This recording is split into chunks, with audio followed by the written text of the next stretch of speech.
Hey, how you guys doing? We're gonna talk about PlayerPrefs today, how to do simple saving and loading in your games. I've been asked a few times on how it gets done. My background in programming, I know a good amount of Lua, some basic, some Visual Basic, as well as web development. Um, I just recently, about a year ago, started learning C Sharp with Unity. So if I do make a mistake, feel free to correct me on that. But I'm just going to show you how I would work with PlayerPrefs, with saving and loading data in a game. I wouldn't use PlayerPrefs for an online game or a game with achievements. They are vulnerable to exploitation, but for, I don't know, a simple game, you could really set it up and it would work fine. First here, we're going to look at the PlayerPrefs API in the Unity documentation. Pretty straightforward. It just saves a registry under your software. You have Mac OS. It just stores the data on the computer. You have a couple different really good functions that we're going to go over. We're going to go over has key to see if there is a player preference. We're going to go over save to save and modify all preferences to disks. Set float, set int, and set string, as well as get float, get int, and get string on how you would really go about to make player preferences work in Unity and to save and load game data. So we're just going to go over here. I used early on we learned the Learn to Code project. I just created a script called PlayerPrefs, loaded into Visual Basics or Visual Studio because that's what I use. I prefer to use it. I have it here. Some of the things I'm going to go over. So really at the start, what you would want to do is you would want to make sure that the player has a player preference for that. So we're going to create some integers here. I'm just going to use public int so it's just easier. Public string player name. Public string int player level. Now we're going to use level or integers for the level's health and weapon. A string for the name and or as well the integer as well for the zone, and then floats for the x, y, and z, and you'll see why. Public integer player health, public integer player zone. Zones are pretty commonly referred to as scenes. That's why I'm using it. It's called zone. Public float. Now, why we're going to use float for the player X, Y, and Z is because if you look in Unity, we'll just go here to the main camera. These numbers are actually floats. The transformed oppositions, they are float numbers, so you would want to store them as floats. Y public float player Z. Then public int player weapon.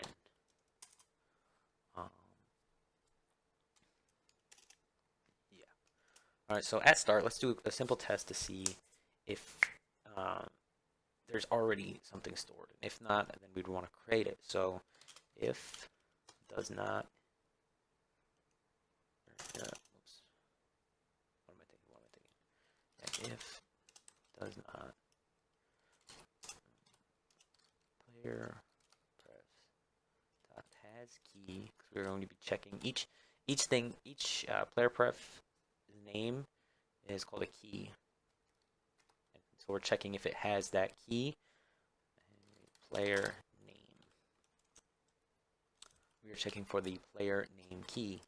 Now this function right here, it'll see if there is no player name, then we want to print out that no player name found. Now, later on, we'll do an else. So we're simply just going to test that. Play. And it's going to say no player name found. We'll put the counter right there because there is no key called player name. So now that we have that, we want to create that. This would be essentially the new character. So do player prefs dot set string player name, and I'm going to use Jax because I am a Jax main in League of Legends. Now we're going to go through and we're going to create all of the new everything we need for our character. So this would be like when you hit new game health. Sorry. Let's give him 100 health. Oh, I forgot the level. Just copy this because we do a lot of settings. Player level 1.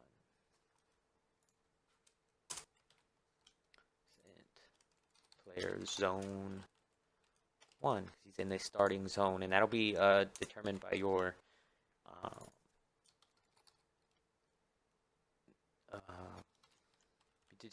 scenes. Set to be set float. That'll be all in your build. So 1 is going to be your starting zone or whatever. 0F is going to be the X, Y, and Z of all the floats.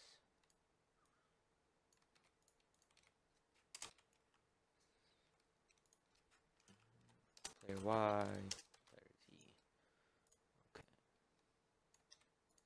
And there's probably an easier way to do all this, but like I said, I am new to all this. This is how I would do it. Now I'm going to set the int of player weapon 1. If you look at a lot of MMORPGs, you will see that. I'll put this in the update. You'll see that they'll use item IDs for all your items. So like bronze sword would be 1 and iron sword would be 2, and that's how they would load all that information into the game. Go ahead and save. Now print player name is plus PlayerPrefs dot get string, because we are pulling the string called player name, and it will get that and print it for us. Save, hit play, pops up no player found, and then bam, it goes player's name is Jax. So now we're pulling that information out of the game. So we have the initial character set up. So player health zone. Okay. Now you just have to go through. So I would create something like this instead. And void new game.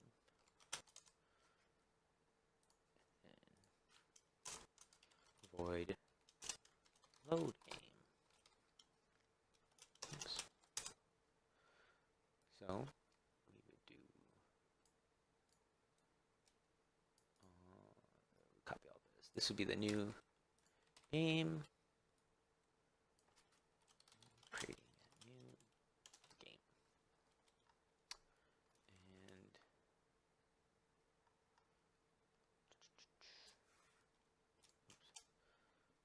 And then the load game would be all of this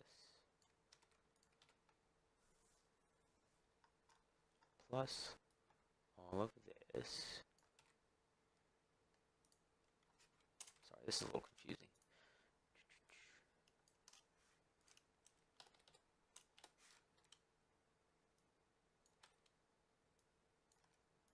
We're just going to take these out.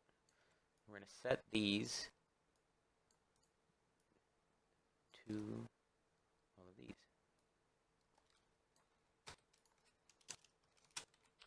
Equals get string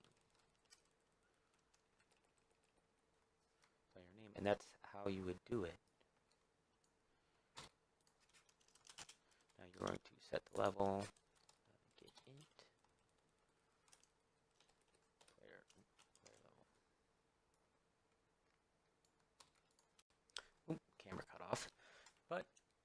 we are going to continue. Get int.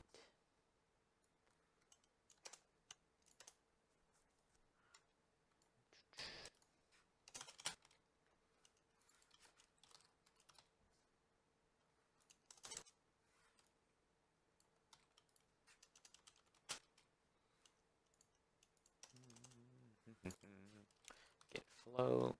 You see what I'm doing here?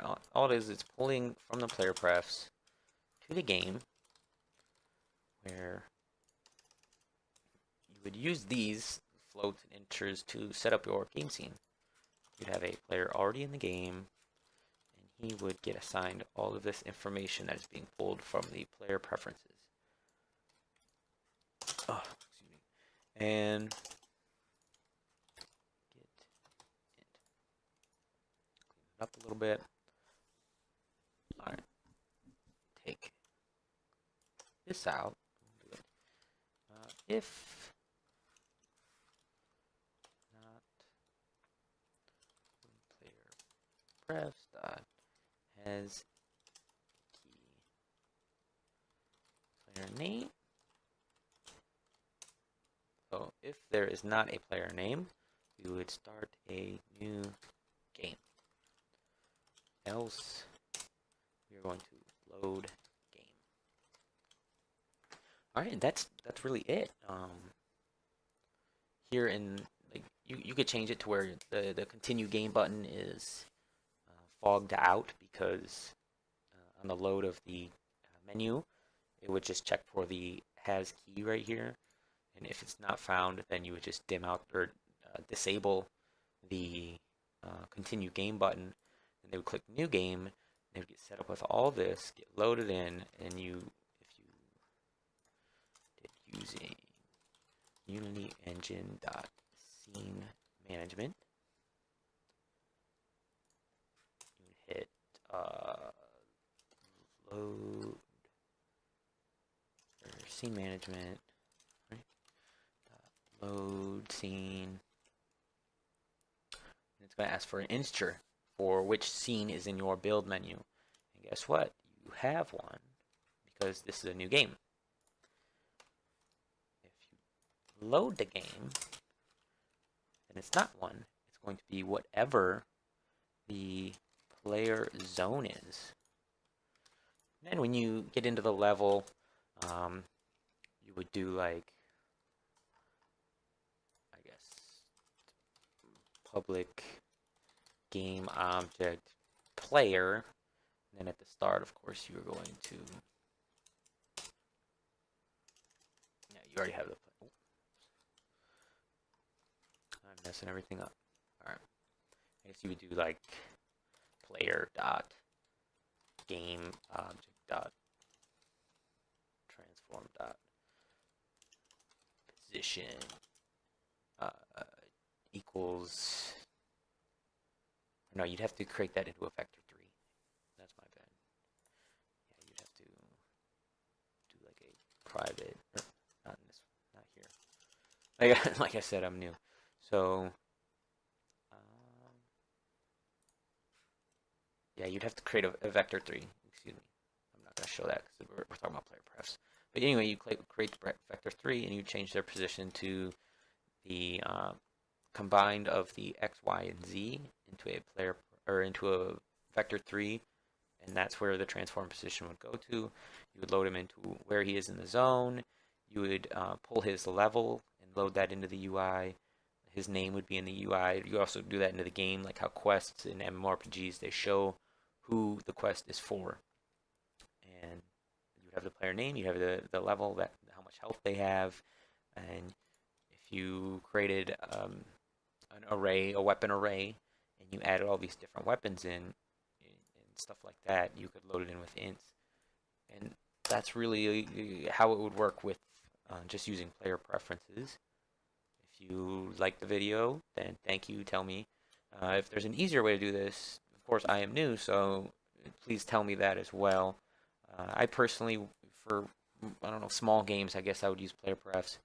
For different games, I want to use different style.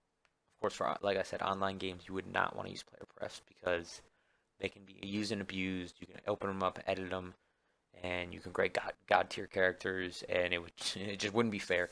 So um, that's pretty much it. If you have any questions, feel free to drop a comment below. You can also get to me on the Discord channel.